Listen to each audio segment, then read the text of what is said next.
प्राण साहब, आपका बहुत बहुत स्वागत है और बड़ा अच्छा आप ये अभियान चला रहे हैं। आपको क्यों ज़रूरत पड़ी इस अभियान को शुरुआत करने में? वास्तव में ये जो पंचायतें हैं ये शताब्दियों से भारत के गांव समाज का हिस्सा रही, शताब्दियों से। और आज़ादी की लड़ाई के समय गांधी ने जिस ग्राम स्वराज्य की बात की थी उसके पीछे ये पंचायत ही उसका बेस थी। इसी को दृष्टि में रख करके उन्होंने ग्राम स्वराज्य की बात की। हम सब जानते हैं 1907 में गांधी जी ने हिंद स्वराज्य की रचना की थी। हिंद स्वराज्य में उन्होंने पूरे हिंदुस्तान के स्वराज्य की बात की थी। उसके बाद 1915 में भारतवर्ष आए, अस्थायी रूप से फिर से लौटे और लौटने के बाद उन्होंने आज़ादी की लड़ाई का हिस्सा बने।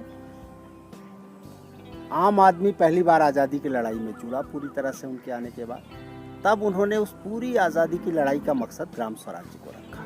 तब वो हिंदू स्वराज्य नहीं रह गया, ग्राम स्वराज्य रह गया। उन्होंने माना कि गांव के स्वराज्य से ही देश का स्वराज्य आएगा। देश को आज़ादी मिली।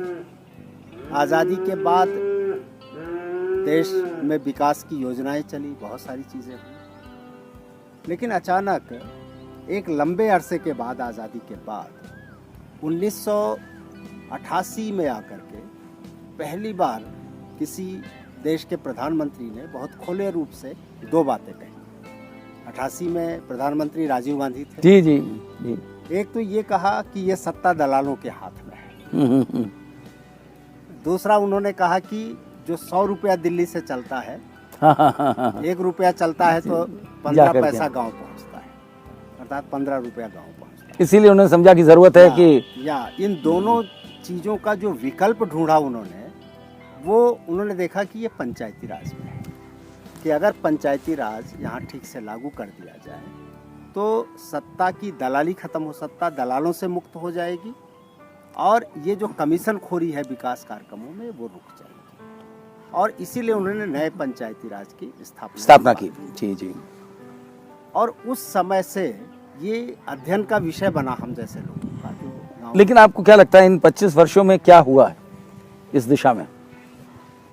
25 वर्षों में बहुत कुछ हुआ भी है और कुछ भी नहीं हुआ है। दोनों चीजें कही जा सकती हैं। दोनों तरह से उसको देखा जा सकता है। नहीं, जितना उम्मीद की जा सकती थी कि 25 वर्षों में अभी तक एस्टैब्लिश होना जाना चाहिए था पंचायती राज, तो क्या लगता है आपको कि आज की डेट में ये एस्टैब्लिश हो सका है? जो सपना देखा था गया था पंचायती राज लाने के उद्देश्य से, वो क्या पूरा हो पाया है? नहीं, वो अभी बहुत दूर है। अच्छा, क्या कारण? जो लक्ष्य है उससे बहुत दूर है। तो आपको क्या लगता है क्या हुआ फिर इन 25 वर्षों में? वास्तव में लक्ष्य ये था, 2-3 लक्ष्य थे उसके पीछे। पहला लक्ष्य ये था गांव स्वराज्य का। जी। उन्होंने, राजीव गांधी ने भी जब 64वां संविधान संशोधन पार्लियामेंट में प्रस्तुत किया था अगस्त 1989 में, तब उन्होंने 2 बातें कही थी कि मैं ये क्यों ला रहा हूँ। तब उन्होंने कहा था कि गांधी के जो ग्राम स्वराज्य का सपना था ये बाकायदा उन्होंने पार्लियामेंट में कहा उसके लिए, और दूसरे संविधान सभा जो काम नहीं कर पाई थी उस काम को हम इसके माध्यम से पूरा। अब ये 2 चीजें क्या थी, जो संविधान सभा की और गांधी के ग्राम स्वराज्य? नहीं, आपको मैं ये जानना चाहता हूँ कि वो तो समझ में आ गया, लेकिन वो जो आप कह रहे थे कि जो सपना अभी बहुत बाकी है, हासिल क्या किया 25 सालों में? नहीं, जब हम स्वराज्य का अर्थ ठीक से देखेंगे तभी तो सपने को देख सकेंगे। स्वराज्य का मतलब होता है अपना राज्य। जी, बिल्कुल। और राज्य का मतलब होता है राजा होना।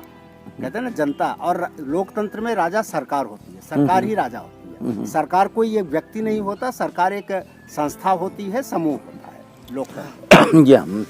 और सरकार होने का मतलब होता है निर्णय लेने की ताकत, निर्णय लेने की ताकत या निर्णय लेने का अधिकार, निर्णय लेने की क्षमता। अब हुआ ये कि जब हम ग्राम स्वराज्य कहते हैं तो क्या गांव को अपने बारे में निर्णय लेने का अधिकार मिला क्या? यही मैं आपसे जानना चाहता हूँ, आपको क्या लगता है? अगर ये अधिकार मिला तो ग्राम स्वराज्य आया, एक चीज। दूसरा ये कि इसको ये कहा गया कि पंचायतें जो होंगी, जयप्रकाश नारायण ने कहा कि ये पार्टिसिपेटरी डेमोक्रेसी का आधार बने। बिल्कुल बिल्कुल लोकतंत्र एक सहभागी बिल्कुल लोकतंत्र बने, बिल्कुल जहाँ जनता खुद लोकतंत्र में हिस्सेदार बने। तो क्या वो हिस्सेदार बनी क्या? यही तो हम आपसे जानना चाहते हैं। मैं ये कह रहा हूँ नहीं बनी।